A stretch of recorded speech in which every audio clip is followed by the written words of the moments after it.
Senator Duplessis, this has been a day, I think, that a lot of people have described that has changed New Orleans. How can you ensure people, wrapping up, that they will be safe coming to New Orleans? This is what I'll say, Aubrey.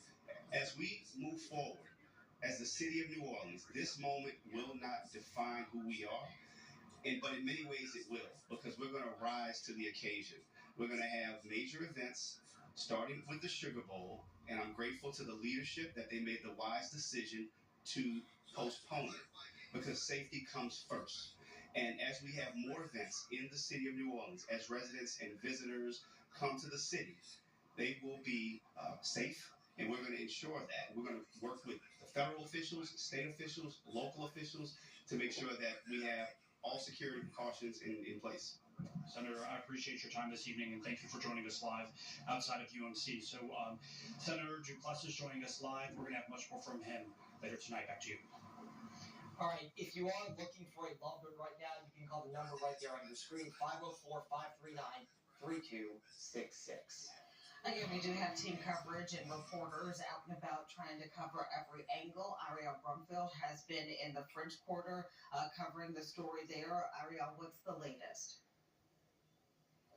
But, we mentioned how as it gets later and later into the night, we were anticipating seeing a lot more police presence, and that's what we're getting right now in Ivoryville. Just some state troopers coming in, Louisiana State Police, to help monitor this area, and it has been ongoing for the past few hours. We do know FBI is also down here, as well as fire and NOPD officers as well monitoring the street. But a lot of foot traffic on this street here on Ivoryville, and increasing as obviously we get deeper into the night. We just ran into two women.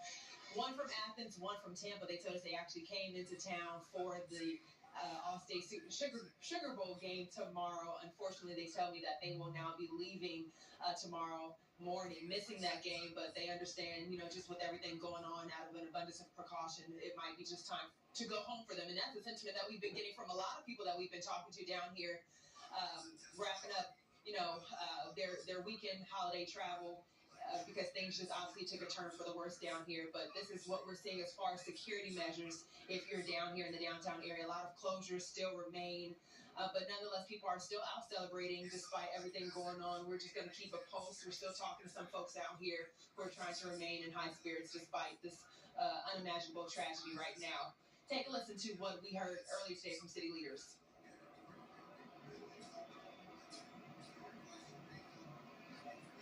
We'll get you that sound in just a bit again. A very fluid situation down here in New Orleans off of Ivoryville. More police presence that we're seeing as the hour goes by. We'll keep a tab and keep talking to folks. Back to you guys.